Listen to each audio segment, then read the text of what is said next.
বাংলাদেশের জন্য পাকিস্তানকে বিশ্বকাপে খেলার অনুমতি দেবে না পাকিস্তান সরকার। বাংলাদেশকে টি-20 বিশ্বকাপ থেকে বাদ দেওয়ার ঘটনায় বড় সিদ্ধান্ত নিতে চলেছে পাকিস্তান। আইসিসির সিদ্ধান্তকে অন্যায্য ও বৈষম্যমূলক মনে করে পাকিস্তান এখন 2026 টি-20 বিশ্বকাপ থেকে সরে দাঁড়ানোর বিষয়টি গুরুত্ব দিয়ে ভাবছে।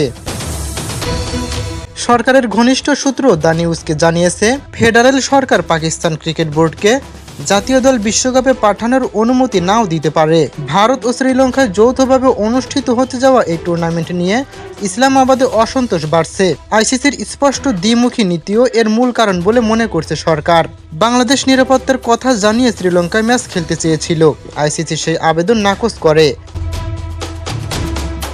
শেষ পর্যন্ত বাংলাদেশকে বাদ দিয়ে স্কটল্যান্ডকে নেওয়া হয়।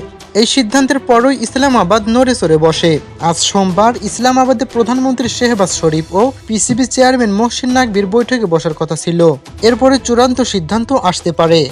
একজন জ্যেষ্ঠ সরকারি সূত্র বলেন, চূড়ান্ত সিদ্ধান্ত প্রধানমন্ত্রীর হাতে।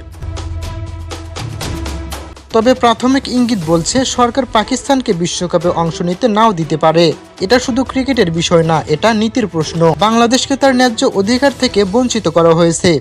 আইসিসির সৎ মায়ের মতো আচরণ পাকিস্তানকে নতুন করে ভাবতে বাধ্য করেছে। ওই সূত্র জোর দিয়ে বলেন, আন্তর্জাতিক ক্রীড়া অঙ্গনে দ্বৈত নীতি চলতে পারে না।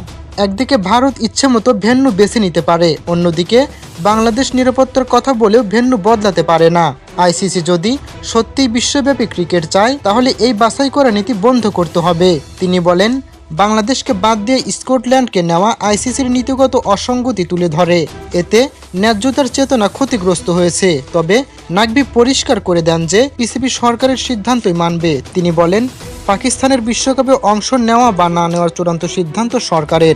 পিসিবি সেই নির্দেশ মানতে বাধ্য।